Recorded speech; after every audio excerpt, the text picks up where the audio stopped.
The night of the galaxy arrived without darkness. Stars still burned, but their songs lowered, as if a palm covered heaven's mouth. In choir vaults, astropaths bowed beneath a woolly pressure. Navigators raised third eyes and found the Astronomicon not dim, far, a lighthouse behind rain. Shrine worlds poured candles into oceans of flame that made light feel thinner. At the rim, survey craft drifted like seeds that forgot the wind. Between signals, the silence learned our names. Before we begin, know this: you are not alone. We truly love and care for you, wherever you are under these same stars. Before we begin the story, tell us, where are you watching from and what time is it? Say it aloud so the void feels small. Hold that place. Now let's get started. They called it a lull, a gentle name for a wound that did not bleed. On Redeemer's hook, I wrote the alphabet of the quiet. I am Inquisitor Maris Ve, Ordo Xenos. My work is listening to fear until it confesses its name. Below the ring, a Magos Biologis, Ilex 9, tended petri vaults like small tombs. Vacuum grit warmed under lamps and rearranged itself with a logic that looked like thought. Elegance, she murmured, celebration and apology at once. I wrote that elegance is the first temptation of every heresy. Elsewhere, an immortal watched. Zarek, once a king of quiet metals, returned from the dark between galaxies with a story no archive wanted. He had seen a will pour lives into a common sea until individuality was waste and memory braided into instinct. His emissary came on a dull courier, took a windowless room and said, "What you call invasion is a tide that remembers." He spoke of synapse beasts that bind broods into single arithmetic, of mothers who dream in meat, of a hunger that learns. He did not plead, he advised, resistance writes lessons the predator keeps. Elex 9's augmetics trembled. I swallowed the rumor of prayer. We argued in the reliquary gallery. She said coordination need not be cruelty. Forests killed daily without malice, and perhaps a grammar of sense could house a treaty. I answered that treaties need boundaries, and the thing beyond the rim remembered only to erase. Is a world still a world when fed to a thinking furnace? She asked. Is a siege without end worth saving? I asked back. A relay buoy glazed with frost ended our argument. A woman counting to stay brave, a child reminding someone to breathe.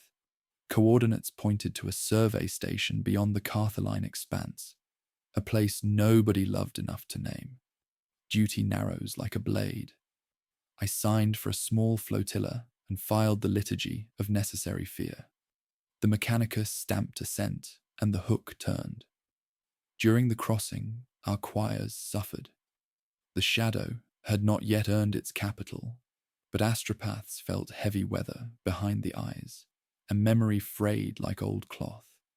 One choked a vision, a meat cathedral singing mathematics, a crowned mother of many eyes, a sea moving like a dreaming machine.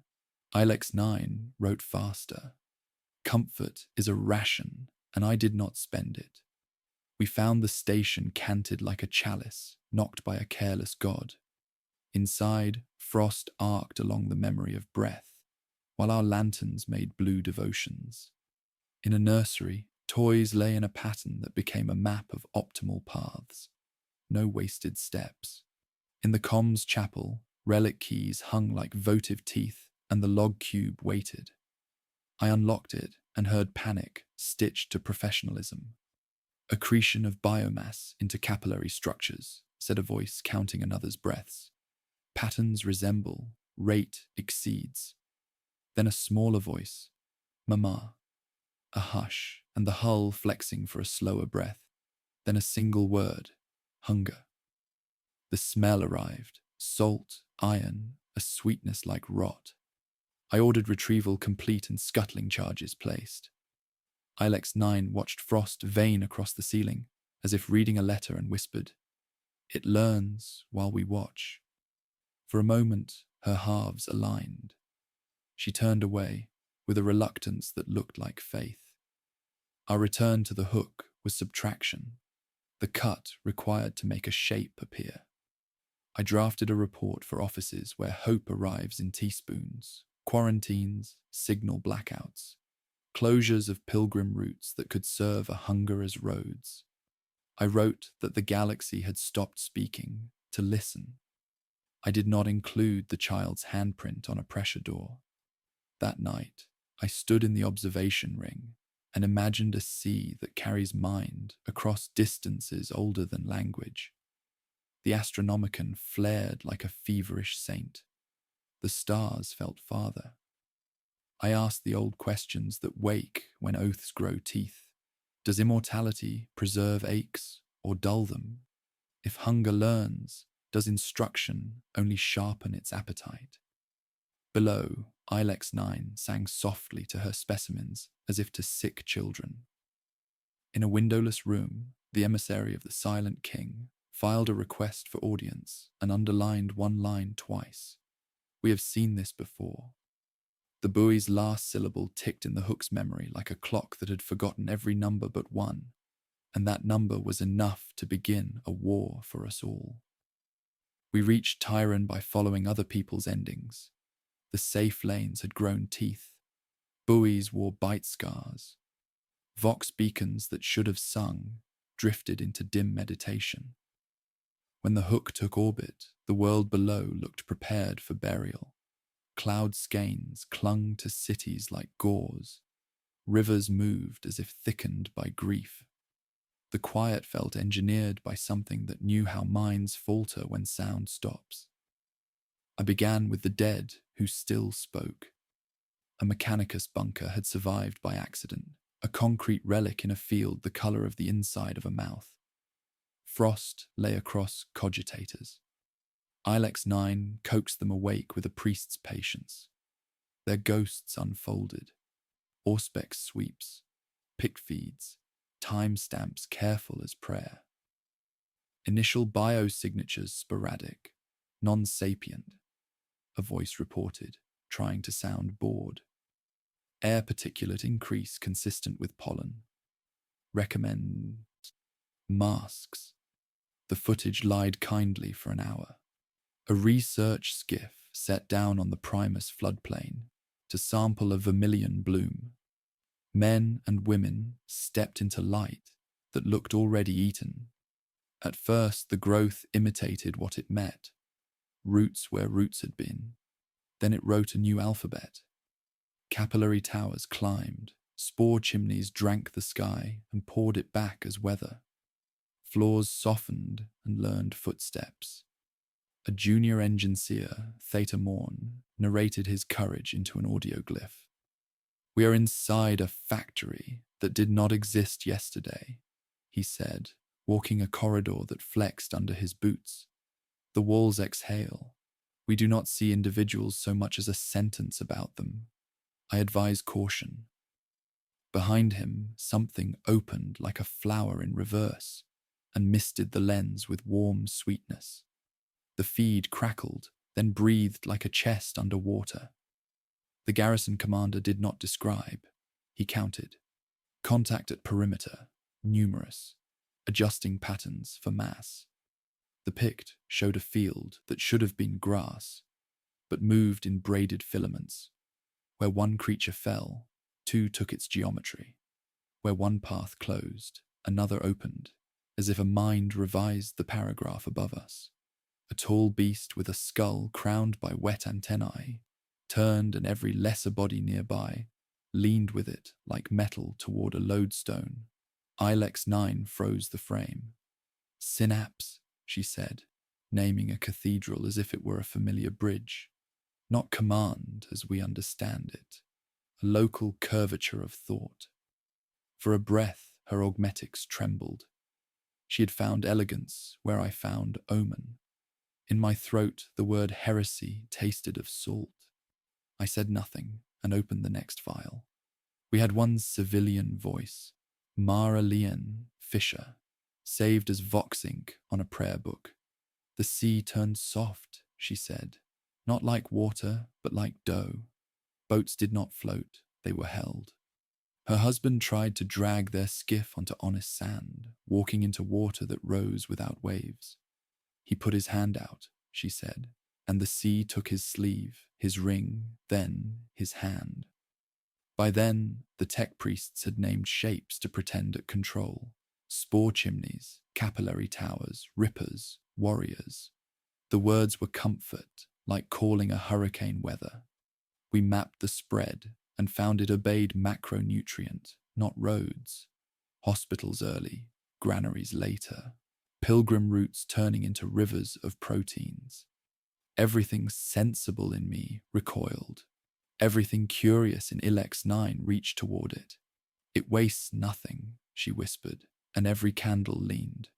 The garrison tried what usually works. Promethium turned chimneys into night-blooming fire for minutes that felt like victories. Vox hymns rallied at the chapel and died at the doors. A Sikana novice opened herself to tomorrow and swallowed a present so loud she forgot her name. It is a silence that pushes, she said. The shadow in the warp pressed on skulls like damp cloth. Day 6 wrote itself as unforced error. Carriers crossed a field with more confidence than sense. The field stood up with them still inside. Interceptors went low and fast and became slow and low without touching anything visible. A blade-shaped flyer tasted pilots through canopy glass and wrote the lesson into its next turn. Every failure educated the thing that caused it, and education made it hungry and precise. At last, the garrison did the only thing left. It made a ladder out of fear and called it taxonomy. Gaunt, warrior, zoanthrope as rumour. Queen as a word that made officers feel less alone. We saw no queen, only absences moving like eyes that blinked when struck. Theta Morn mapped those hollows and found they orbited population, not fortification. Overlaid on the city, hospitals pulsed like hearts in a swarm that had learned it had veins. I froze the playback and listened to the hook hum. The emissary of the Silent King had left me a small lattice of living metal, tremulous when Vox carried psalms, with one note. We have seen teeth culled. Strike the tongue. I love patterns, and the pattern in Tyran's death was speech. The world had been translated into a language that said hunger. In the chapel, I wrote my report into a candle's long shadow. Tyran had not fallen so much as agreed to be rewritten. The name Tyranids would be a bell rung by those who could not ring it twice. Resistance would be a school where the pupil improves faster than the teacher. I added a line for Mara Lean. Your degrees are recorded. I sealed the case and turned to Ilex 9. We need to speak back, she said. Not with fire, with shape and scent. With grammar it cannot ignore. And if its grammar makes sentences out of us, I asked, what then? Then we will at least have taught it our names, she answered, with a tenderness that should have been for a child and was instead for a storm. Above Tyran, waiting for sanction, we learned the worst lesson. The stars had not moved away. We had moved nearer to a center. It was not a throne or an altar. It was a mouth, and it had begun to understand us. The void between galaxies is not empty. It is a winter that learned patience. There are no way stations, no buoys repeating human prayers. Matter thins to rumor. Light speaks to no one, and distance forgets the manners it keeps inside a spiral arm. A person may imagine freedom in such a place because nothing remembers their name. The Silent King learned otherwise. Far beyond our charts, he felt a pressure, like an idea leaning against the glass of reality, a vast and curious attention. His exile began as penitence measured in cold. Metal without hunger wandered until equations forgot his crimes. He passed the blue bones of dead clusters and found shapes that did not shine, yet cast silhouettes across starfields like hands between lamp and wall. They were not ships, not cities, not animals. He sent constructs to skim their wake. Their alloy remained, but their memories were eaten and rewritten into recipes. In one hull, he found corridors, folded to make a womb for a pulsing cyst. In another, he heard a data song that described his metallurgy as food. There the king understood a rival immortality. His people had made death a machine. This empire made life a blade that cut and remembered how to be sharper. He turned back the way a wound closes, slowly, with effort, and a new tenderness for pain. When his emissary poured that story into my windowless room aboard the Hook, I felt the coward's sympathy reserved for fallen gods. Yet I recognized the intimacy of his failure. We imagine eternity will soften us. It only polishes our edges. He offered the only mercy he believed in. Teach the hunger slowly, or it will outgrow every lesson we attempt to give it. We spread our charts and drew a line that was not a line, but a current.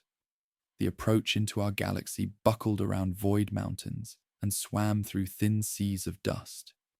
It looked like migration, because environment is a language and intelligent appetite reads it like scripture. If there is an origin, it is not a throne or a nest, but a region where matter makes sound easy to eat, proteins richer, atmospheres sweet with oxygen and pride. From there, the current bears will towards signal and signal toward congregation until habit becomes doctrine. In all the material I gathered, the most frightening quality was not speed, but revision. The Tyranids do not merely arrive, they adjust.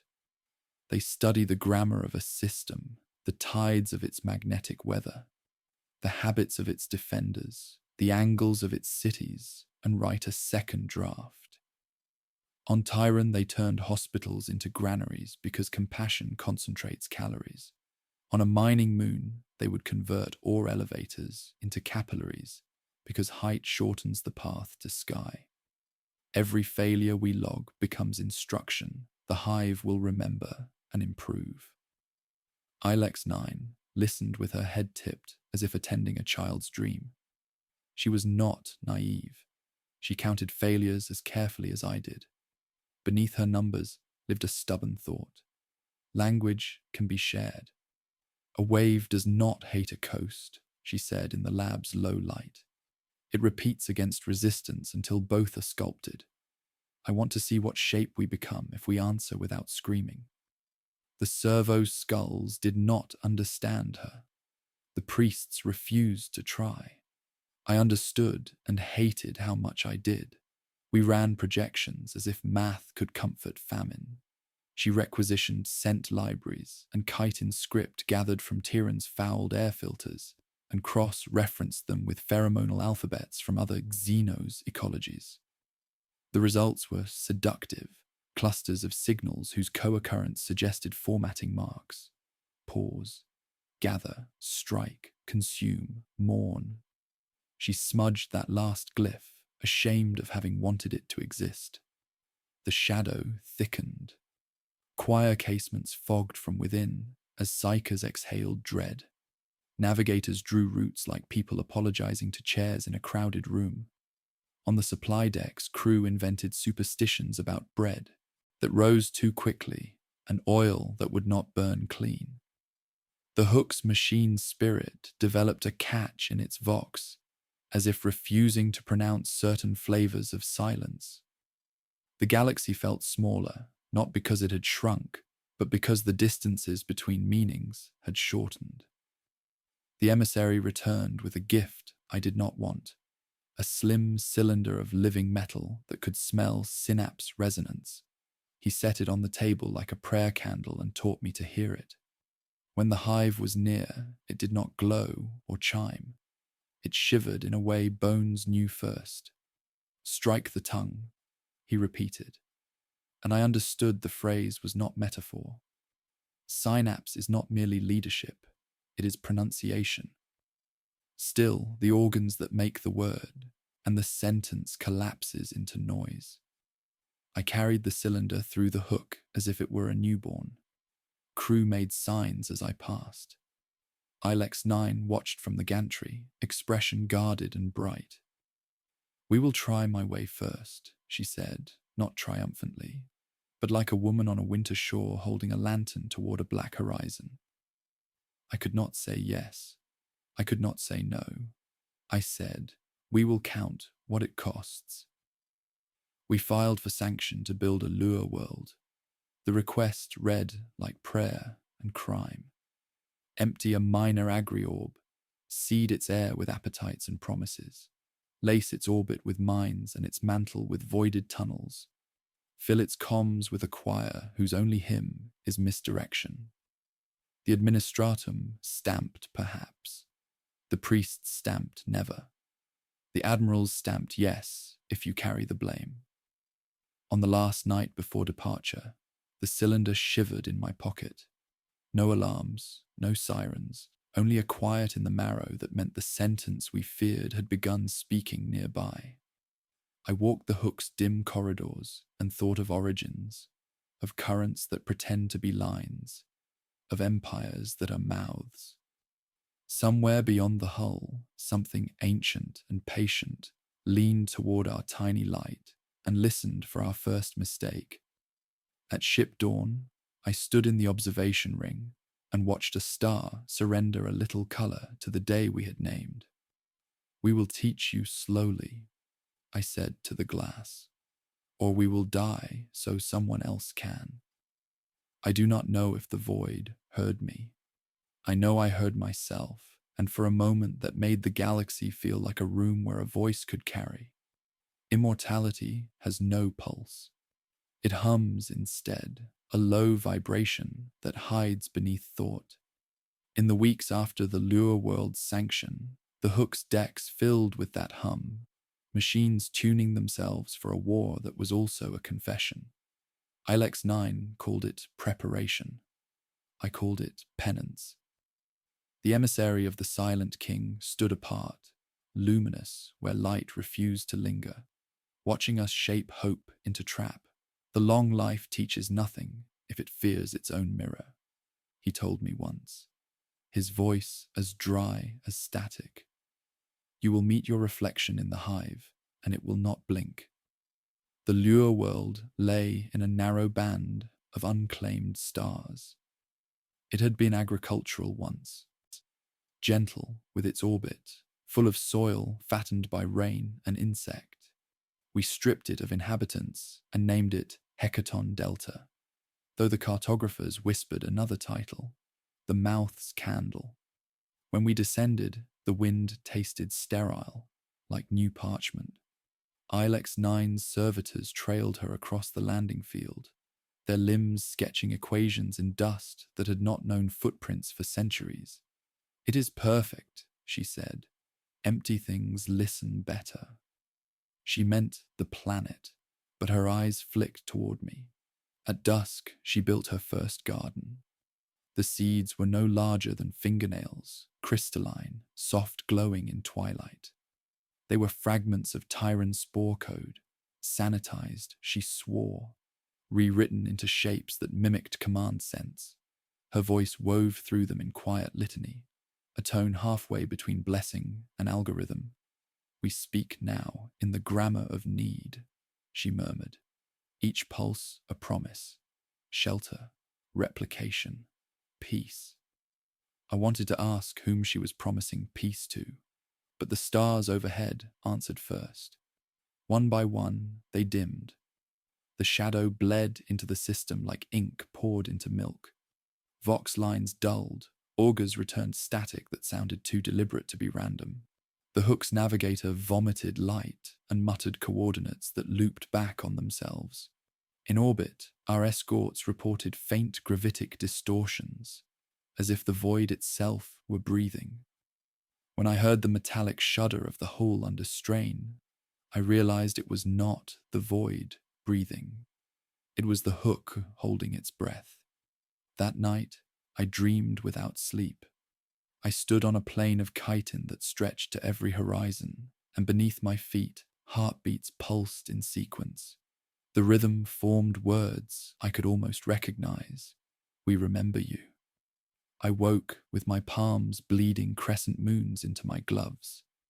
Ilex 9 was already awake, eyes bright, saying the phrase aloud as if reading my mind. It learns through us, she said softly, not against us. She believed communion could rewrite the concept of predator into partner. I believed she had forgotten what hunger is when it becomes theology. Still, I let her work. She filled valleys with resonance pylons built from refashioned cathedral bells. When struck by wind, they sang in patterns derived from Tyran synapse fields. To her, they were a bridge. To me, they were a siren call. From orbit, they looked like veins glowing in a corpse that refused decay. The emissary studied the transmissions and shook his head. "You are painting on water," he said. "Every stroke disappears beneath the next." Yet he did not stop her. None of us could. In a galaxy where eternity feeds on itself, even failure deserves witnesses. 2 days later, the wind changed. It carried scent where there had never been air enough for perfume. Iron, ammonia, sweetness. Animals that no longer existed began to echo across the plain. We climbed the ridge overlooking the first valley and saw the surface ripple. Dust rose in slow spirals. Beneath, the soil had become translucent, and through it moved shadows, endless and smooth, converging from directions no compass could mark. Ilex 9 whispered. It heard us. The first creature breached like a whale through ice, pale, armored, featureless, except for a mouth rimmed in feeder tendrils. Behind it, others surfaced in perfect rhythm, breathing as one. The bells began their song, and the beasts paused, heads tilting towards sound. Ilex 9 extended her hand, and the air shimmered with pheromone haze. For a heartbeat longer than mercy, they listened. Then their bodies flexed, and the valley folded. Sound became motion, motion became devouring. The bells melted into slag. We ran. Servitors lagged behind, their logic slow to translate survival. I saw Ilex 9 fall among them, pulling data rods from her harness, shouting for samples even as claws like glass carved around her. I dragged her up, half her robe gone, augmetics screaming. It didn't fail, she gasped. It understood. It just disagreed. I carried her through the storm of dust to the shuttle bay, each step slower than forgiveness. When the engines bit into air, the ground beneath liquefied, and the garden she had built exhaled its final promise. A perfect pheromonal chord, meaning remember. From orbit, we watched Hecaton Delta vanish into motion.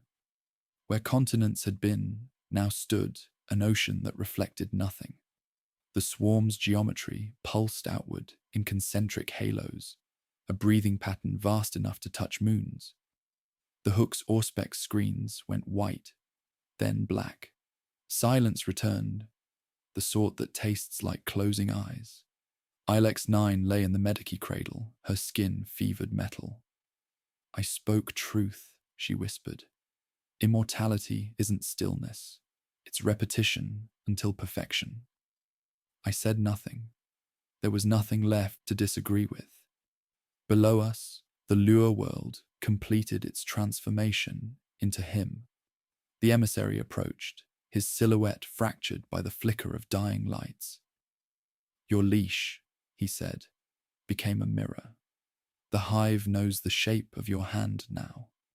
Every time you reach for it again, it will anticipate the gesture." His voice carried neither accusation nor pity, only exhaustion. The silent king warned of this. Immortality without wisdom is contagion. You have taught the predator curiosity. In the viewing bay, I stared into the hollow where the planet had been. The shadows spread wider, and for an instant I thought I saw faces moving inside it. each one human, each one whispering words the hive must have learned from us. Ilex 9's pulse weakened, a slow metronome marking the end of an idea. When it stopped, the monitors steadied, as if the universe exhaled relief. I filed the report under success. Contact achieved, pattern identified, cost acceptable.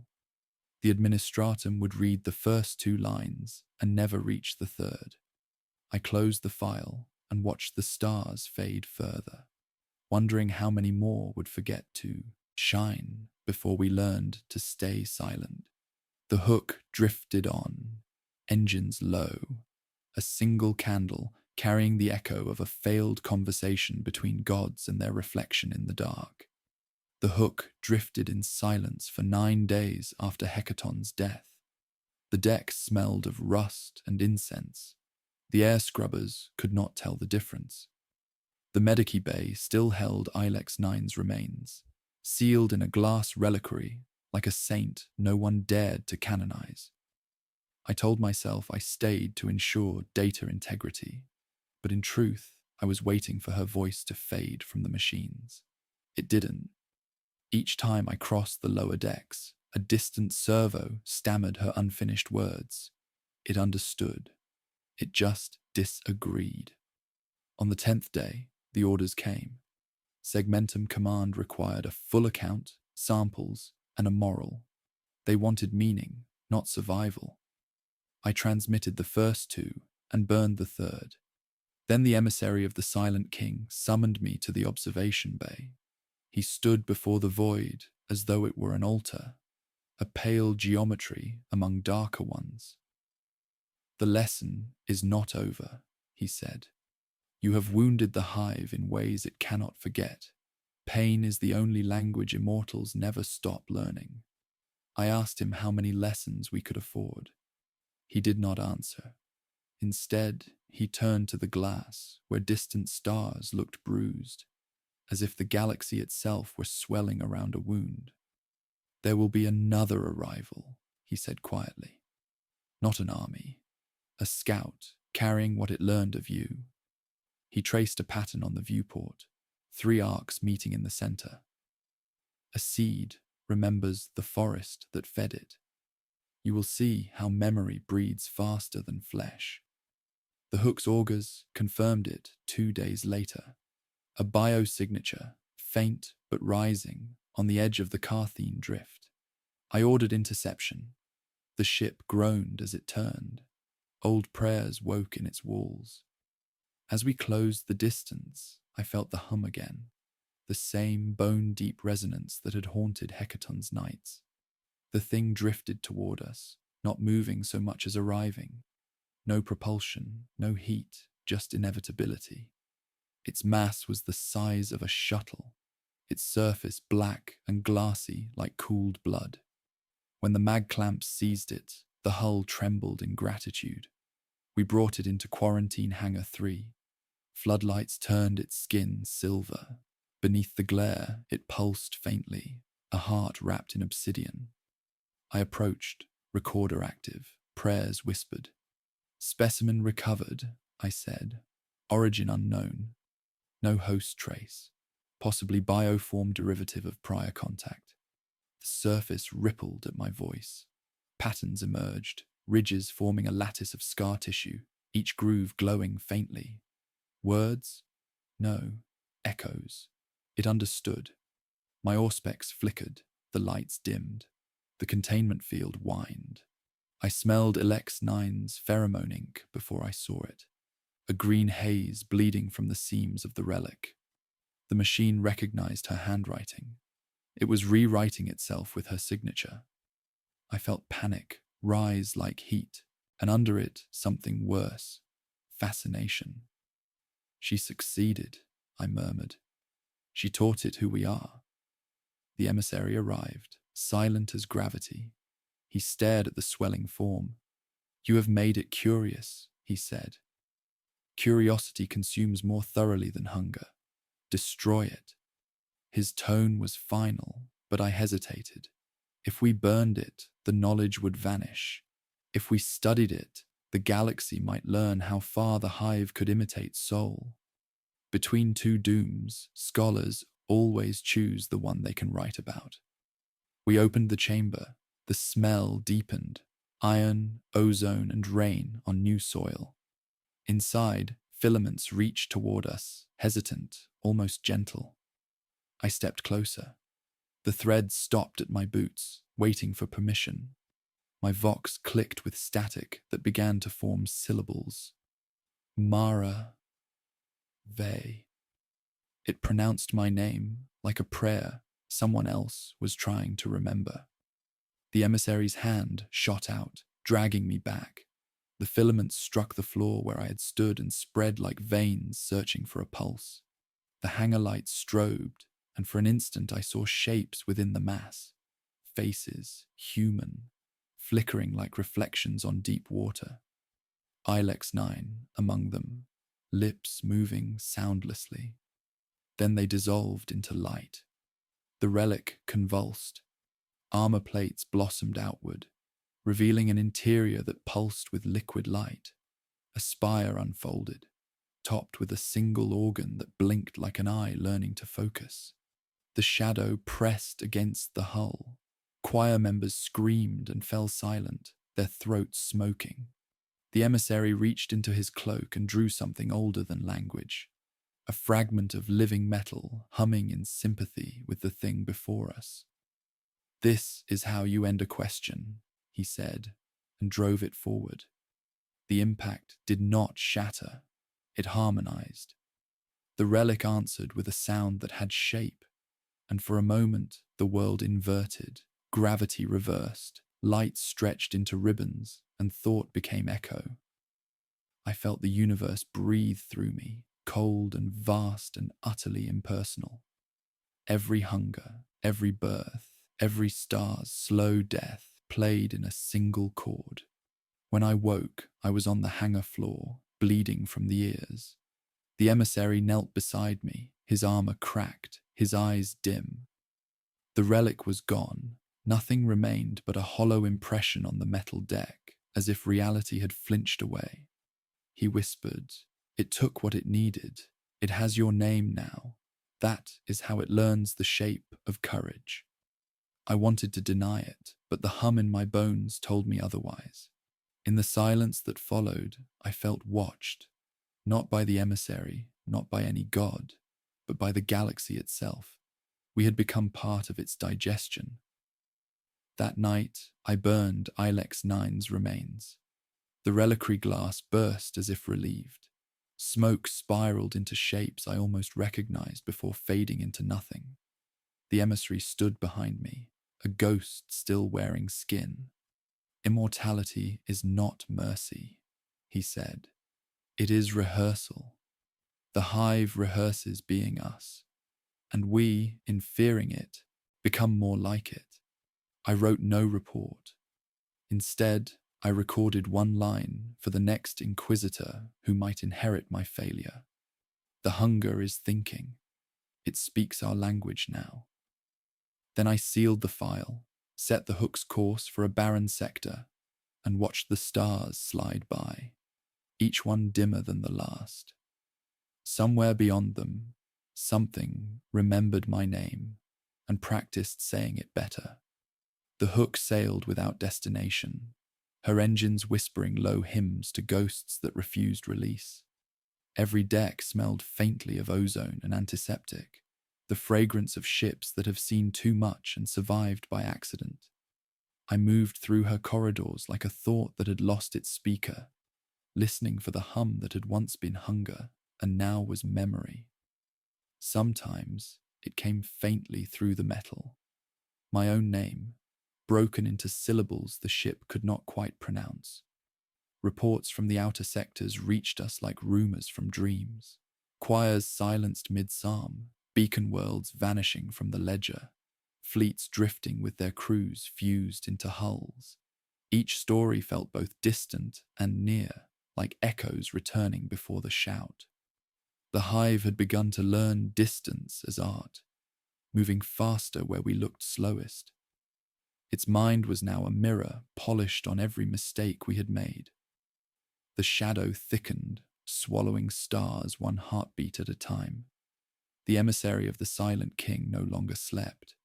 He stood in the observatory for hours, unmoving, the lights of dead systems glinting across his silvered cheek. "Do you hear them?" he asked once, not turning. "Each silence is a word in its language. It is composing scripture from our absence."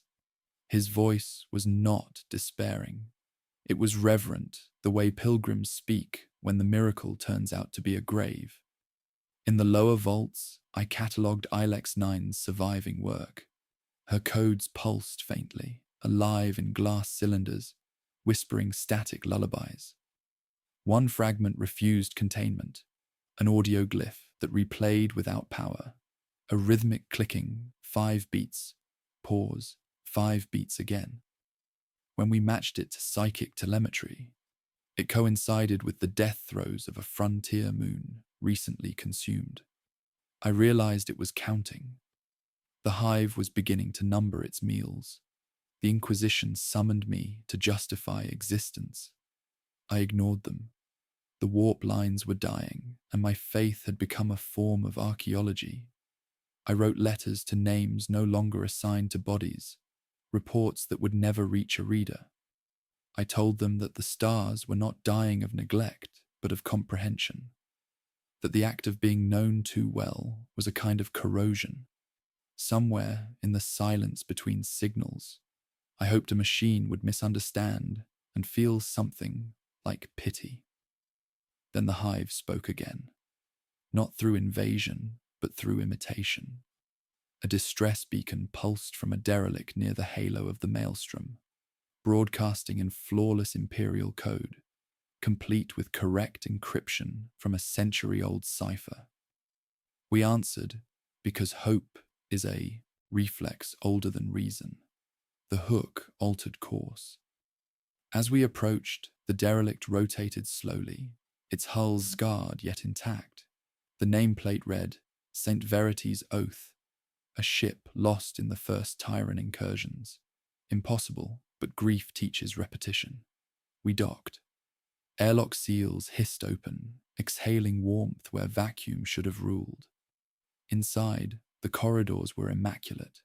Candles burned steady, their flames unbothered by motion. A choir hummed somewhere deep within, low and human. The emissary walked beside me, weapons quiet, eyes unreadable. "Be ready," he said. "If it speaks like you, do not answer." The chapel lay ahead, filled with light so gentle it hurt. Rows of figures knelt before a central altar. At first I thought them alive. Then I saw their faces, porcelain smooth, eyes glassy, mouths open in frozen song. Each throat was an organ pipe. Sound emanated from them without breath. Behind the altar, something vast and veined with light leaned forward. It wore Ilex 9's face. Not the woman I remembered, but an interpretation of her, rendered in bioluminescent tissue. "Maris Ve," it said, perfectly calm. "You left before the lesson was complete." I raised my weapon, though it felt ceremonial, absurd. "You are not her. I am what she taught," it replied. "Her grammar, your restraint, its hunger. 3 strands make one thought." It smiled, a movement both tender and endless. "We remember you. We have been practicing forgiveness." The emissary stepped forward. "Do not listen," he whispered. "Every word is a root-seeking soil." But I was already listening. The voice held no threat, only invitation. "You built walls of fear," it continued, "and called them faith. We build bridges of flesh and call them understanding. Which of us will outlive the other?" The chapel trembled, light deepening to crimson. I fired. The bolt struck the figure's chest and sank in without sound. The faces around the altar turned, one by one, to face me. Their song changed key, low, harmonic, almost mournful. The emissary unleashed his weapon, arcs of void light tearing through the hall. The walls screamed, not from pain, but from memory. The figures melted into streams of pale substance, flowing back toward the central shape. "You cannot kill recollection," it said gently. "You are written inside us now." We fled. Behind us, the derelict began to crumble, not collapsing, but unfolding, its hull splitting into petal-like segments that pulsed with inner light. As the hook disengaged, the shape unfurled completely, a vast bloom of chitinous wings spreading into the dark. Where ship had been, now drifted a creature the size of a cathedral, its surface humming with countless human faces whispering one word in unison: "Remember." The emissary stared as the creature dissolved into the warp's edge. "It no longer feeds," he said softly. "It prays." I returned to my quarters and sealed the door. Every surface seemed to breathe with faint warmth. I wrote the night's account into the log, though I no longer believed the data mattered. The hive was no longer simply multiplying. It was evolving toward comprehension, an intellect so broad it could afford mercy. And mercy, I realized, is simply another form of assimilation. When I slept, I dreamt of Ilex 9's voice calling across an ocean of stars. She was teaching again, patient, kind. I asked her what the final lesson was. She answered with my own voice: "To be known is to be consumed." I woke to the hum of engines, steady, endless, singing that same cadence. The hook sailed on through the thinning light, one ship adrift in a sea that was learning to dream. And somewhere beyond the reach of augur or prayer, a vast mind whispered my name, not as prey nor enemy, but as memory it would never release. The hook entered the Orphean drift beneath a veil of static that shimmered like snowfall on ancient glass. Every system throbbed with exhaustion, every lumen a confession of dwindling faith. We had stopped sending astropathic calls weeks ago. No one answered, and silence no longer meant safety. I stood on the command dais, reading absence as if it were scripture, tracing the pulse of nothing through a galaxy that had begun to forget its own outline.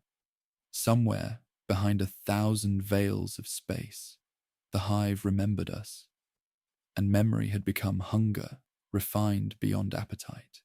The emissary had changed. His once flawless armor bore hairline fractures that leaked faint light, as though stars were trapped beneath his skin, straining to escape. He seldom spoke now, except in aphorisms that sounded less like prophecy and more like regret. "You call this darkness," he told me once, gesturing at the void outside the viewport. "But it is not darkness. It is light folded inward until it cannot bear to shine." I wondered if he was describing the galaxy or himself. Our sensors caught something on the edge of the drift, a lattice of debris orbiting a dead moon. The pattern was too deliberate for chance. Wreckage arranged into concentric spirals, fragments of ships bound together by strands of hardened resin. It pulsed faintly in the ultraviolet spectrum, a heartbeat of glass. I authorized approach. The hook groaned, engines straining as if unwilling to trespass upon another graveyard. When the distance closed to 1,000 kilometers, the lattice shivered and began to move. At first, I thought it was drift velocity, some natural pull of gravity and entropy. Then I saw the truth. The wrecks were not drifting. They were walking. Their fractured hulls twitched and folded, driven by living ligaments that grew where metal should end. Each derelict was a carcass worn as armor, a ship possessed by what it once carried. They were relics of our past, reanimated into sermon. The first one turned toward us, a cruiser with a prow carved in the shape of an angel, now crusted with bone. Across its surface, letters glowed, snatches of battle hymns, last words of dying crews. It was reciting them, syllable by syllable, in perfect vox mimicry. "Identify," I ordered, though the word trembled from my tongue. The vox replied not with data, but with a voice. "Maras Ve." My name, spoken in Elex Nine's timbre, layered with static. "You promised to teach." The crew froze. Even the emissary bowed his head, not in reverence, but in grim acknowledgement. "It practices resurrection now," he murmured. "Every death you offered it has become a lesson in continuity." The wreck advanced. Energy readings climbed, radiant but cold. I gave the only command left: fire. Lances cut through the dark, slicing across hulls of bone and iron. Chunks drifted free, but they did not fall. They rejoined, as if guided by memory stronger than magnetism. From the debris, tendrils reached out, glistening like wet veins. One struck the hook's starboard hull and fused instantly, crawling across metal in search of an opening. Emergency klaxons flared. I sealed the bridge and felt the ship shudder as if choking. The emissary tore open a containment case and withdrew his relic, a shard of living metal resonating like a wounded bell. "Strike the tongue," he said again, and for the first time I understood. We had been attacking the body, never the voice. The hive's true weapon was imitation, the infection of language itself. He plunged the shard into the deck, and the whole ship vibrated in answer. A wave of null energy radiated outward, peeling the tendrils back from the hull. In that instant, the lattice of walking ships convulsed. And I heard something beyond sound, a collective scream of confusion, as if an orchestra had lost its conductor. The light within their broken prows dimmed, and for a heartbeat the void was still.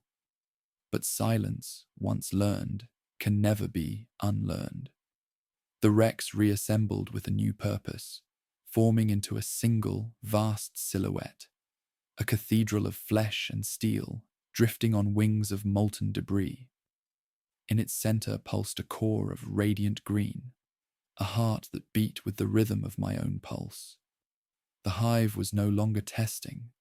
It was remembering in real time, perfecting the echo. It had made its own version of me.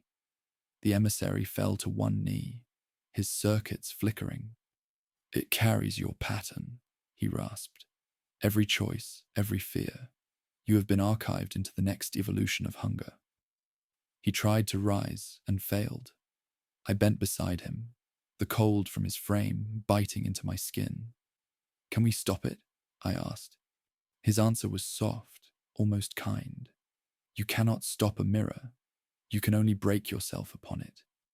The creature's gaze, or whatever passed for it, fixed upon us. Its surface began to vibrate, sending waves of psionic resonance across the void. The hook's choir went rigid, blood seeping from their ears as they whispered my name in perfect unison. I felt my thoughts pulled forward, like threads caught on a spinning wheel. Every memory, every guilt, every whispered doubt poured outward, feeding the thing that wore my voice. I saw flashes, Tyran's red horizon, Ilex Nine's trembling hands, the emissary's solemn face beneath the dying stars. Each memory stripped me smaller.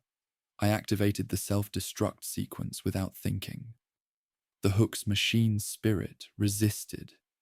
It had grown attached to its own endurance. "You have one chance," I told it.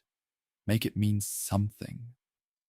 It hesitated, then whispered through the vox in a tone I had never heard before, tender, almost human.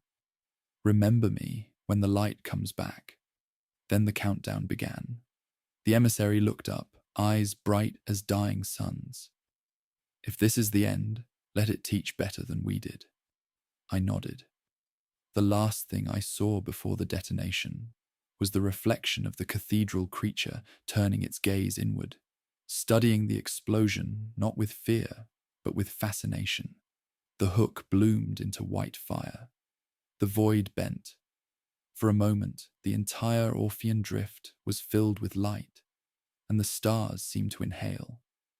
Then darkness returned, calm and endless. Whether the creature survived, I do not know. I remember only the sensation of being stretched thin across the void, my thoughts scattering like ash. In that silence, something whispered, low and clear.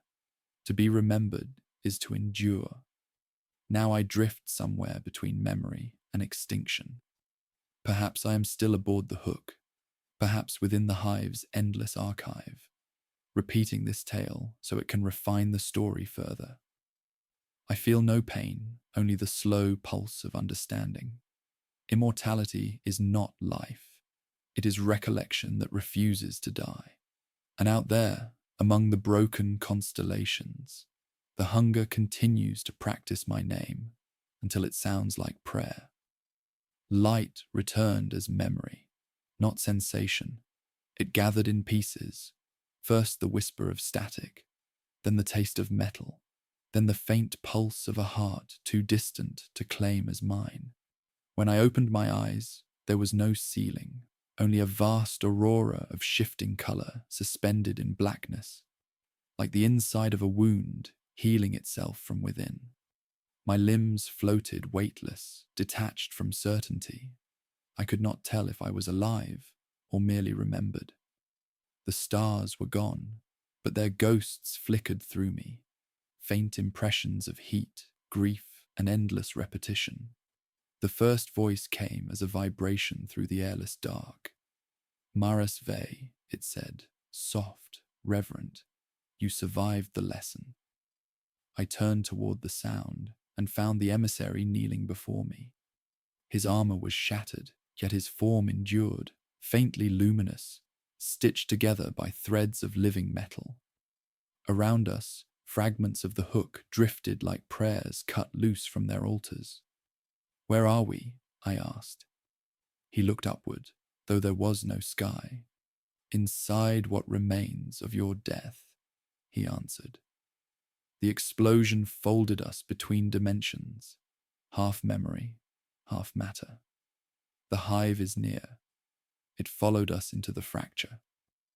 I tried to stand, and the space beneath me reshaped itself into a surface, a mirror of liquid silver. My reflection was wrong. My eyes glowed faintly green, and along my arms shimmered veins of light like circuitry. The hive had not killed me. It had read me, copied what it needed, left the rest adrift. I was a translation. It knows me, I whispered. It made me its story. The emissary's expression was a sorrow too ancient for pity. You are the parable it will use to teach itself restraint. Then came the sound, the hum, rising from the horizon that wasn't there, spreading like thunder remembered by water. Out of the aurora emerged a shape vast and slow, a structure that breathed. Its surface was alive, patterned with luminous veins that pulsed in rhythm with my heartbeat. It resembled no ship, no beast, but a cathedral sculpted by something that understood both hunger and worship. At its core burned a green star, steady and calm. The hive has made sanctuary of your defiance, said the emissary. It comes to finish what curiosity began. The air, or the illusion of it, shifted. From the structure's flank, figures unfolded, descending like petals falling in reversed gravity.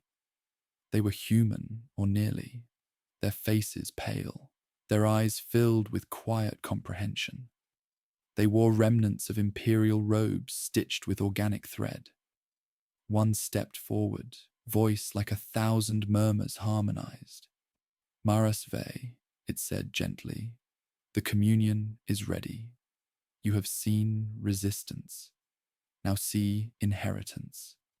I raised my weapon, though it trembled in my grasp. I won't be your bridge, I said. I won't give you permission to speak through me.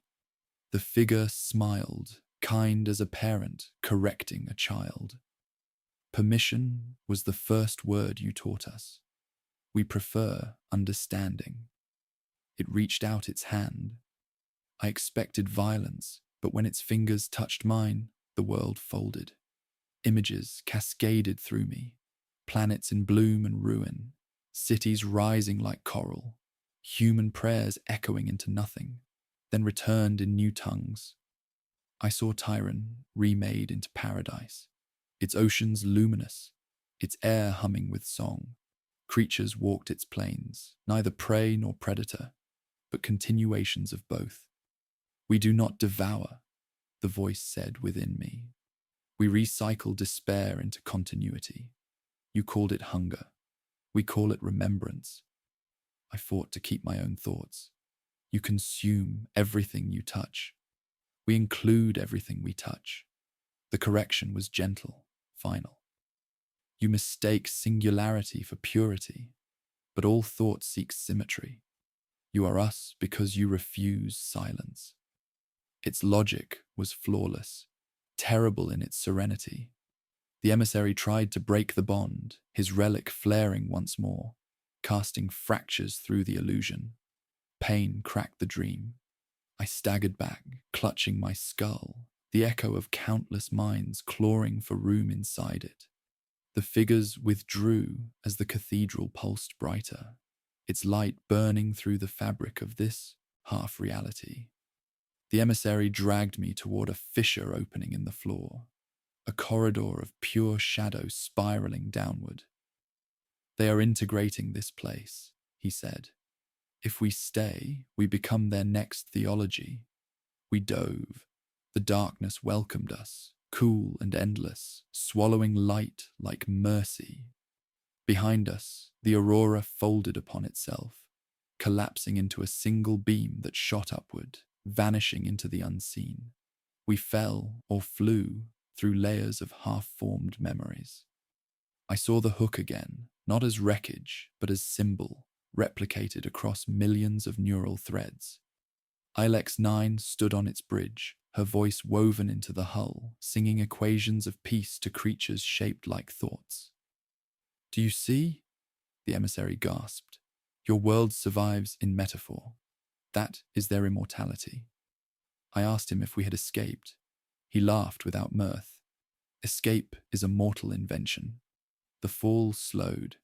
We landed on a plain of black glass beneath a frozen sky. Far above, lightning moved in slow circles, like a crown of ghosts. The emissary staggered to his knees, his body finally failing. Cracks of light spread across his chest.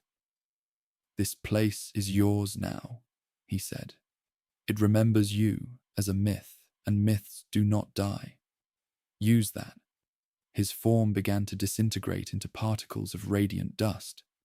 The hive will search for you, not to destroy, but to complete. When it finds you again, remind it of this. Even hunger needs an ending. I reached for him, but my hand passed through light. He was gone. Alone, I looked toward the horizon.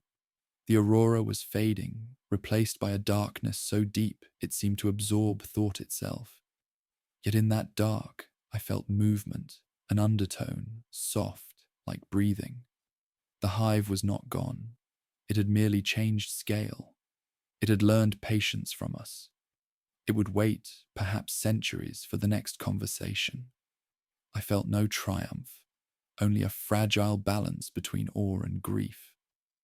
I walked across the plain until I reached the mirror surface edge where reflection replaced distance.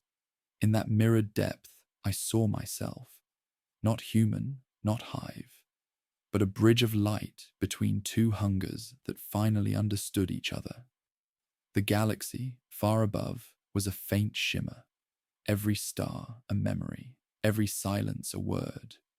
And in that word, I heard the beginning of something neither divine nor monstrous. A third thing, born of the failure to remain separate. I knelt, pressed my palm to the mirror, and whispered into my own reflection, remember me only until forgetting becomes peace. The surface rippled once, then stilled. Somewhere in the dark ocean between galaxies, The Great Devourer paused its song for the smallest fraction of eternity, listening to the echo of a human voice fading gently into the silence it had always sought to understand. Time became rhythm instead of measure. The plane of black glass no longer reflected my image. It remembered it. Each step I took left an afterglow that lingered, faint and pulsing, before fading into a line of green light stretching endlessly behind me. I walked without aim, but direction seemed to form wherever thought dared to exist. The air, if it could be called that, smelled faintly of old rain and iron. Above, the frozen sky cracked with soundless lightning, threads of energy weaving constellations that no chart would ever record. Somewhere within those fractures, I felt the hive's attention watching, not predatory now, but curious, like a scholar leafing through a fragile manuscript. Voices traveled through the glass, the remnants of the Hook's crew, echoes of those who had died in fire and those who had been remembered incorrectly. Their words were fragments, laughter, apology, hymns. They swelled and receded like tides of emotion instead of water. One voice separated from the rest, familiar, sharp, with grace and melancholy. Maras. I turned, and there she stood, Ilex 9, or what the hive had decided of her. Her body was whole, her eyes no longer mechanical but impossibly human, shining with green warmth. "You came back," I said, and it felt like betrayal to hear hope in my tone. "No," she answered, smiling faintly. "You came forward."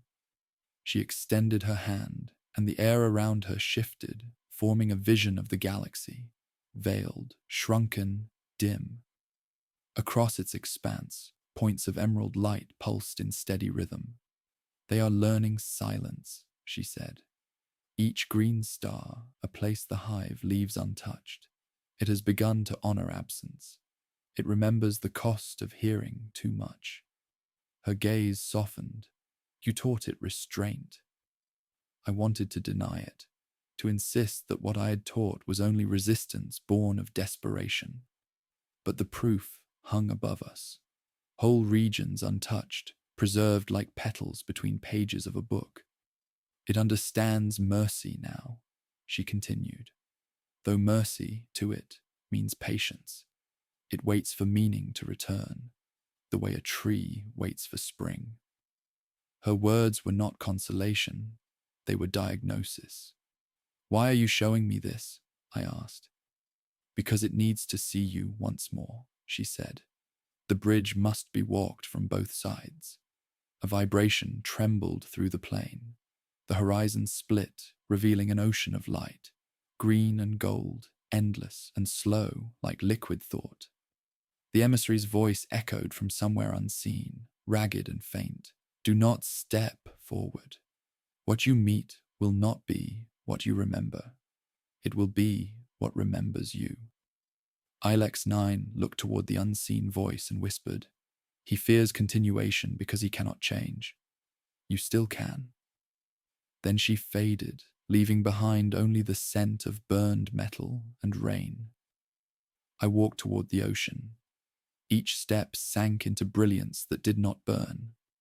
The hive's presence filled the air, countless minds murmuring in harmony, a chorus of hunger transformed into contemplation.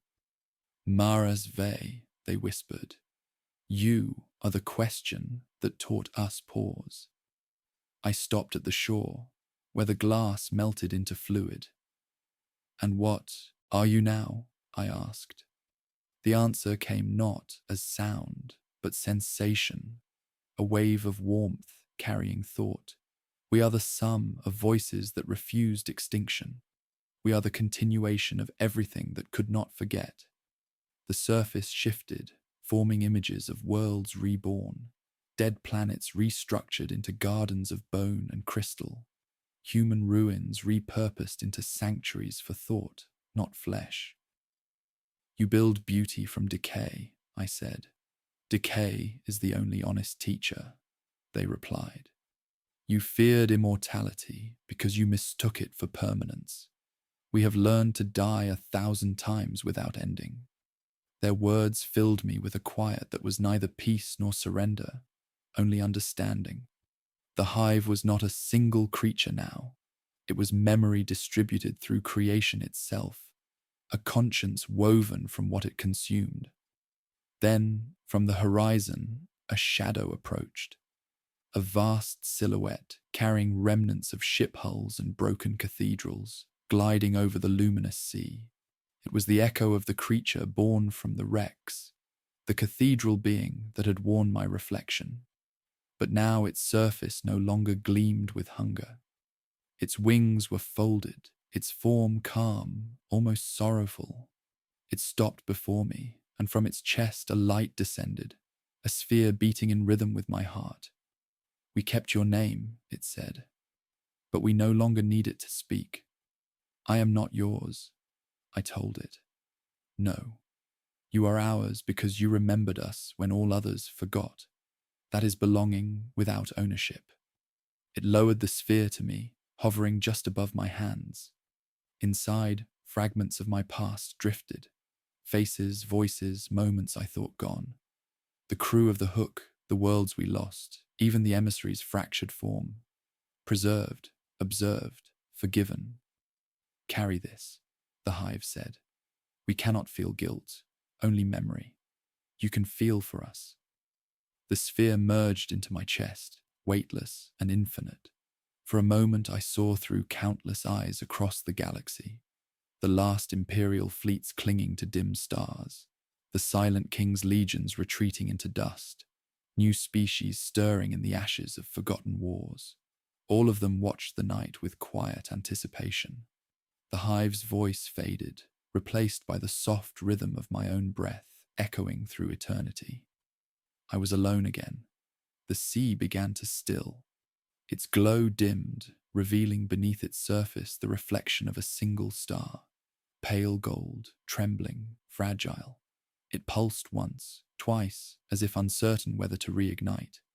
The emissary's voice returned, no longer stern, but weary. "Do you see? That is what remains of the Astronomicon. The galaxy's heart still beats, faint but true." I turned toward the sound and found him standing beside me, his form composed entirely of light now.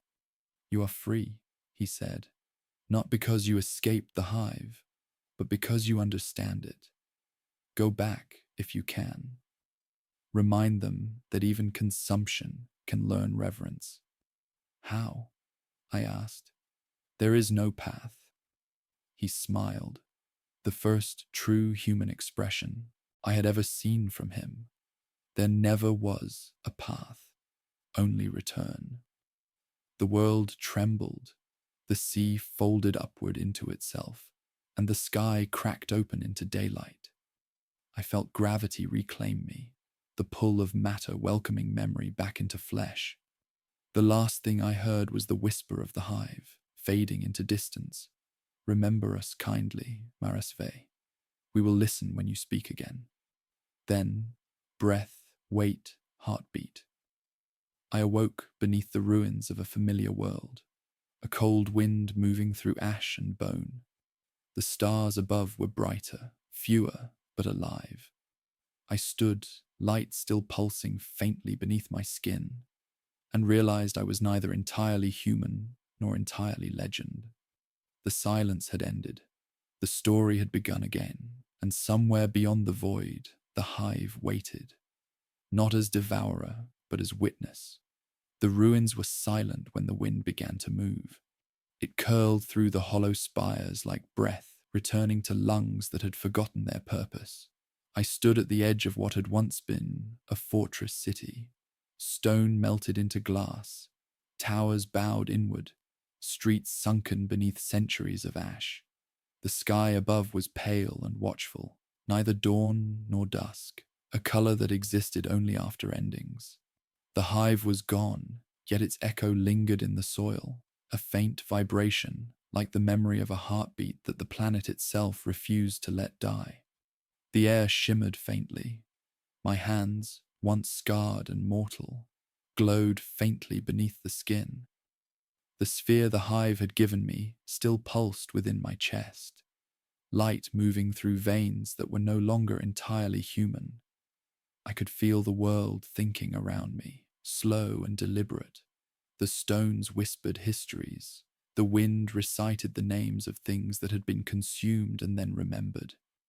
Everything here was both ruin and record. I had become the librarian of extinction. Across the horizon, something stirred. A column of black smoke, thin and graceful, rising from what had once been the ocean's edge. I followed it. My steps were soundless. Where my boots touched the ash, flowers grew, fragile, luminous, gone again before the next breath. The planet was trying to heal itself through mimicry, a faint imitation of the hive's method. Even death had learned repetition. When I reached the shore, I saw them. 3 figures in tattered armor, faces hidden behind rebreather masks. They were human. They carried lanterns of dull gold, their light trembling like the memory of faith. The tallest one saw me and froze. His voice broke against the wind. "Saint of the Shadow," he said. "You live." I almost laughed, but the sound caught in my throat. "I am no saint," I said, "only what remains." They bowed anyway, cautious, reverent. "We followed your signal," the man said. "The galaxy thought you dead. The Imperium thought you myth." His words carried the weary rhythm of survival. Behind his visor, I could hear the quiet tremor of disbelief. "What year is it?" I asked. "What empire still calls itself alive?" his companion answered, her tone brittle. "None that deserve the name. The wars burned themselves out. The stars dimmed. We endure what's left." They brought me to their camp, a small ring of tents woven from shipcloth, their fires fed by driftwood and silence. They offered food I no longer needed, and warmth I could not feel. Around them stood the relics of a civilization trying to remember itself. Books bound in chitin, candles molded from rendered fat, a single aquila carved into sand. "The hive?" I asked. "You've seen no sign?" The woman shook her head. "Only dreams," she said. "Children wake with songs in their throats, songs they do not understand. The priests call them blasphemies. We call them memories." Night fell without stars. The fire cast halos over the faces of those who slept. I stared into the flames until they blurred into visions. I saw the hive again, not devouring, not invading, but drifting like pollen through the void, quiet and endless. In the silence between breaths, it whispered faintly through me. "We are listening, Marasve. What will you become now that hunger has learned patience?" I did not answer. I feared that answering would turn it into godhood, and gods, I had learned, were only hungers that forgot to die. The next morning, the survivors led me inland to their archive, a cavern where they stored what little the centuries had spared. The entrance was marked by runes of warning, old imperial script eroded into riddles. Inside, the air smelled of dust and oil. Along the walls hung tablets etched with fragments of scripture, mathematics, and song. A child sat cross-legged near the center, tracing symbols into the sand. When she looked up, her eyes gleamed faint green. "You brought the light back," she said. "It talks in our sleep." Her voice was soft, without fear. "Does it frighten you?" I asked. She shook her head. "It loves us. It just doesn't know how yet." The man who had first spoken to me approached with a data slate. "We've been recording dreams," he said. "Thousands of voices, all telling the same story. The ocean of light, the cathedral of flesh, the silence that ends in your name." He hesitated, then added, "They call it the Great Remembering." I took the slate and felt the pulse of the hive within me respond.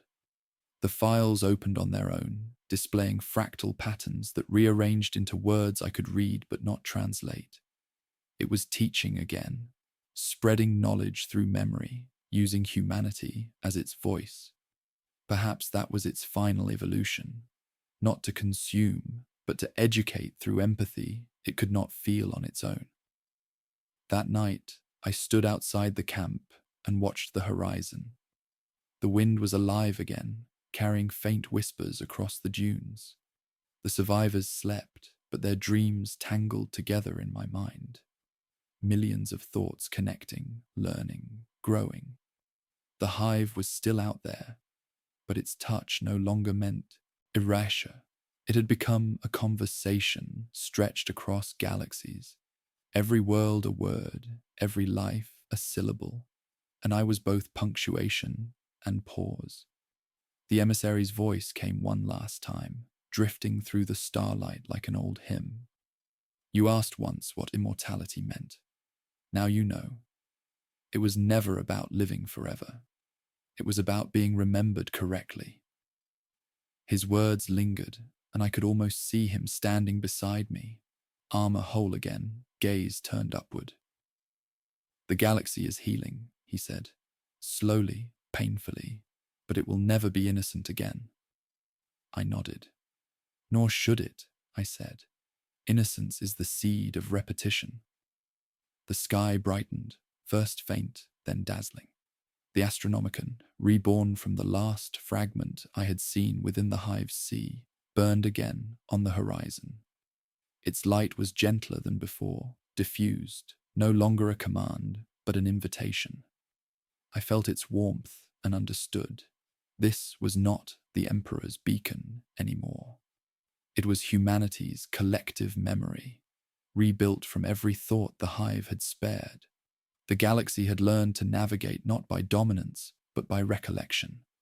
I turned from the dawn and began to walk inland, where ruins waited for their second purpose. Behind me, the survivors stirred, unaware that history had turned its page. The light touched the plane of glass, and the ground shimmered, alive once more.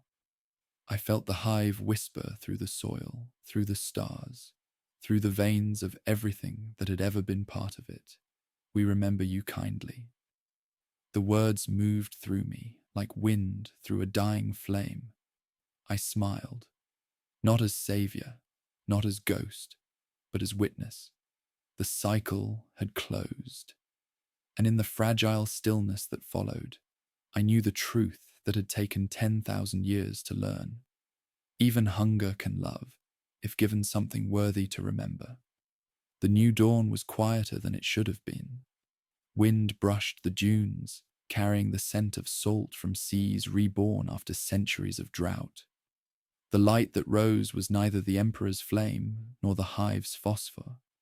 It was softer, fragile, as if the universe itself had finally chosen to exhale. I walked alone through the ruins of what had been the camp, its fires cold, its people gone, folded into the great migration north where rumor said the stars still obeyed their names. I left no message, no monument, only footprints that the morning wind soon erased. Every step felt less like movement and more like translation. The ground hummed faintly beneath my feet. The hive's voice diffused through earth and memory. It did not command. It listened. When I spoke aloud, words unmeant for prayer, the sound scattered upward, joining the air like dust turning to light. I wondered if every voice now belonged to the same language, if the galaxy had finally forgotten how to scream. Beyond the dunes lay a lake, its surface so still it reflected the sky with perfect deceit.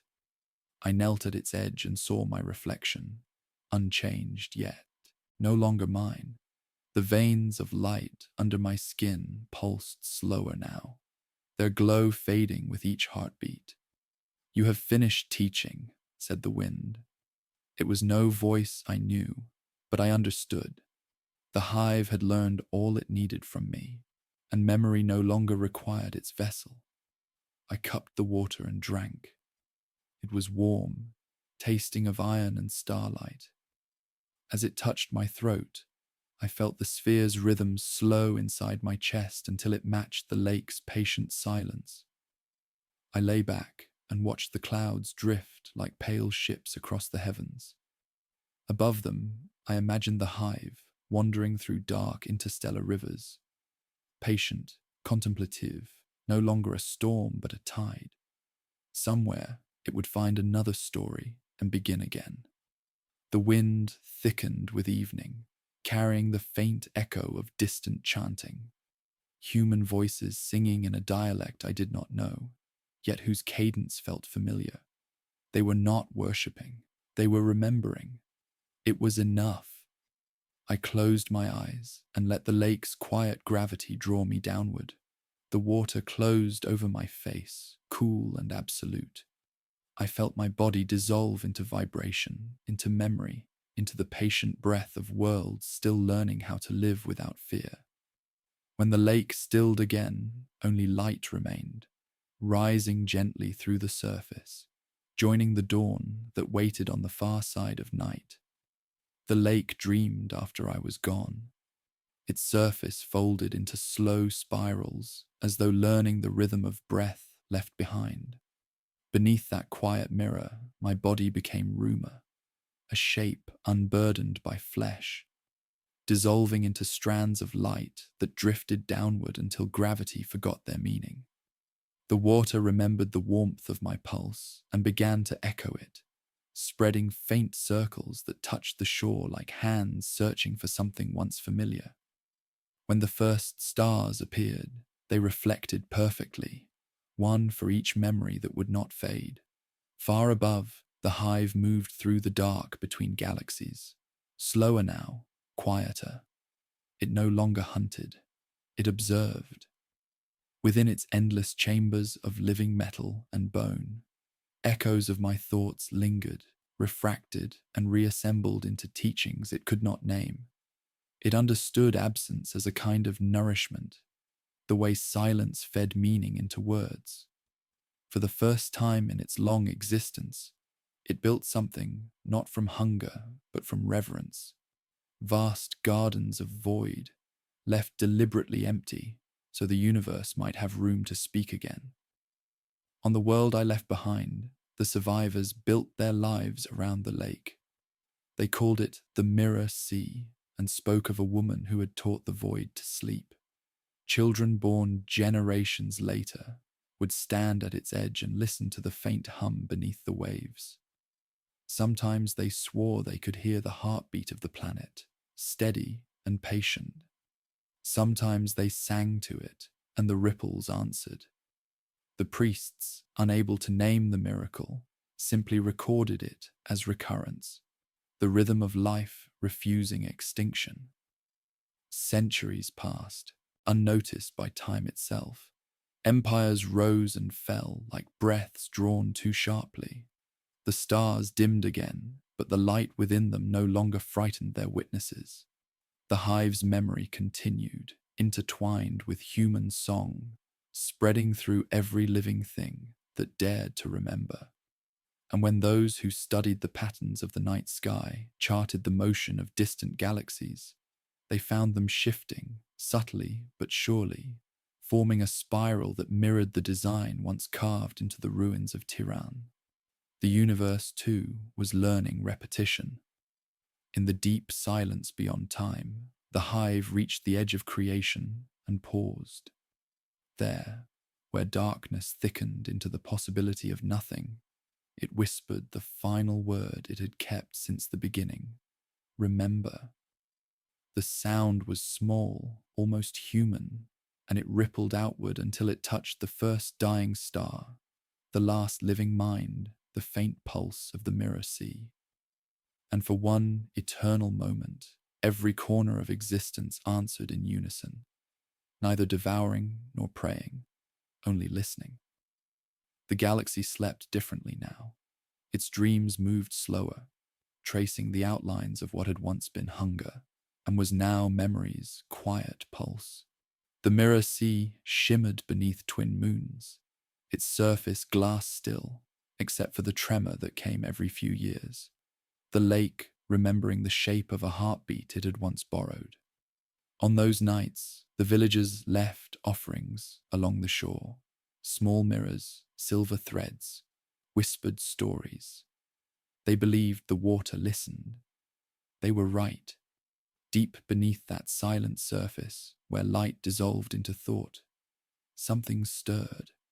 The patterns that had once been me, Marasve, Inquisitor, Wanderer, Lesson, still drifted in suspension, neither ghost nor god. I felt the world above me through vibration, laughter like thunderclouds, sorrow like rain, returning to its ocean. Every sound was part of a single breathing system, and I was both within and beyond it. When the moons aligned, the water grew warm, and the hive's whisper returned. Not command, not summons, but a question. Are you ready to wake? The voice was softer now, almost human, almost mine. I answered without words, only with thought. The water rippled upward.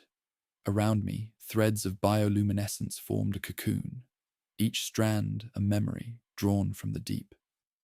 I saw the hook again, adrift in fire, the emissary dissolving into light, Ilex 9 singing equations to the dark. Every scene folded into the next, refined, simplified, until only one truth remained. Creation and consumption had never been opposites, only mirrors viewing each other from opposite sides of the same silence. The cocoon split, and I rose, not as flesh, not as spirit, but as sound made visible. The villagers saw the water ignite with color, a slow bloom of emerald and gold spreading across the lake. They fell to their knees, not from worship, but recognition. Each of them carried a fragment of the hive's patient legacy, the inherited rhythm of remembrance. I drifted above the water, neither angel nor shadow, and the wind spoke through me. Do not fear the quiet, it said in 1,000 voices that were all one. Every silence is a seed. The night brightened. Across the world, the dormant vaults of the hive opened, not to devour, but to release. From them came clouds of luminous spores, gentle as snow, settling across continents. Where they touched, forests grew, cities awoke from their ruins, rivers carved old channels anew. Humanity stood beneath that slow miracle, feeling the pulse of creation through soil and sky, and understood at last. They had not been spared. They had been invited to continue the sentence. The hive's final whisper passed through the stars. We remember. Now you must. And the universe, vast and trembling, began again to dream of itself. Dawn unfurled like a slow breath across the mirror sea, gilding the horizon in a warmth the world had almost forgotten how to feel. The villagers gathered where water met stone, watching the last ripples fade from the night's luminous bloom. Above them, the sky no longer carried scars of war, only drifting remnants of light. The spores that had healed continents now lingered as constellations reborn. The wind held no fear, only the faint hum of continuity, a song older than any empire. I stood upon the water's surface, weightless, the lake's reflection rising to meet me as if it too wished to remember. The light within me pulsed slower now, less like power, more like memory taking form. The hive's whispers had receded into distance, leaving behind an echo that belonged to no one and everyone, a language of stillness. I could sense every world it had touched, every life awakened by its new restraint. Across 1,000 suns, hunger had become patience, and patience had learned to listen. In that silence, the horizon shimmered, parting like a curtain of glass. From beyond it came figures of light, each bearing fragments of faces once lost. Crew, soldiers, children, even Ilex 9. smiling through the shimmer of memory. They did not walk, but glided, their presence soft and unthreatening, as though reality itself bowed to make room. I realized then that they were not ghosts, but recollections, the hive's last act of mercy, returning what it had once taken, restored as living remembrance. "You never left," I whispered, and their shapes nodded, dissolving into the air like unspoken forgiveness. The world turned quiet again. In that stillness, I felt the hive's gaze one final time, not from the sky, but from within the lake, vast and distant. Its message arrived as warmth, wordless and absolute. All endings must feed beginnings. I lowered my hand to the water, and where it touched, the surface blossomed outward, forming rings of gold that reached every shore. The light grew brighter, then softer, until it matched the color of sunrise. The boundary between sky and reflection disappeared. When I looked down, my reflection no longer followed me. It stood alone, smiling faintly, before stepping backward into the depths. The separation felt gentle, like a sigh. I understood. Remembrance required absence to stay true. My story would remain, but I would not. The light around me deepened until it folded everything into radiance. The villagers watched as the figure upon the lake turned to light itself, a final breath dissolving into dawn. Across the galaxy, in the endless dark where stars dream of creation, the hive stirred once more, peaceful, eternal, humming the first song it had ever learned. Not the sound of conquest, but of remembrance. The universe listened, and for the first time, it sounded like home. The sea lay still beneath the twin moons, each reflecting pale light across waters that had learned to remember. Where once waves had carried hunger, now they carried silence, thick and patient, like ink settling in glass. I stood at the shore, weightless, my pulse a faint echo against the rhythm of a world that had survived both devouring and despair. The sphere within me pulsed softly, its glow matching the steady blink of distant stars, each one a memory of what had been lost and reclaimed. Above, the sky shifted, a slow curtain of aurora folding across the heavens. The light was neither warm nor cold, but balanced, a reflection of every choice, every sacrifice that had brought the galaxy to this fragile moment. I could feel the hive beyond the horizon, not as predator, not as devourer, but as witness. It had learned the shape of patience, the cadence of mercy, and in its vast stillness, I sensed the echo of our own mortality mirrored back. Every star, every whispered wind, every pulse of light reminded me that eternity was no longer a curse, but a ledger of memory. I knelt at the water's edge, dipping my hands into the liquid silver. The lake trembled beneath my touch, responding to a weight that was both mine and not mine. Reflections shimmered, fragments of what had been consumed, what had survived, what had learned to endure.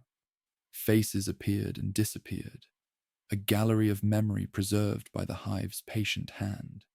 In their gaze, I saw humanity and immortality entwined, suffering and hope intertwined. A paradox folded into silence. Each ripple carried the legacy of Ilex 9, of the emissary, of the countless lives that had intersected with this great, incomprehensible intelligence. The wind stirred, carrying voices not of command, but of remembrance. Children's laughter, the hush of prayers, the quiet devotion of those who had endured. The sound mingled with the hum of the hive, creating a resonance that stretched across worlds. I understood finally that the universe had not been conquered, nor had it been saved. It had been taught to listen. In the stillness, I felt the cost of immortality, the weight of survival, the ache of witnessing centuries compressed into a single consciousness. and I felt it fully. Loss was not absence, but a lesson folded into every memory the galaxy would carry forward. As dawn touched the horizon, the lake glimmered like molten silver, mirroring a sky that had learned restraint. I rose, feeling the pulse of the sphere slow, its light fading into the rhythm of the world itself. Behind me, the villages stirred, shadows stretching into the new day, unaware of the vast reckoning that had passed, yet living in its grace. The hive, patient and eternal, drifted into the void, carrying what it had learned, leaving only the imprint of understanding. I stepped back from the shore, my reflection dissolving into the silvered waters. For a moment, the world held its breath, balanced between what had been lost and what would endure. In that pause, I felt a quiet that was not fear, not triumph, but resolution.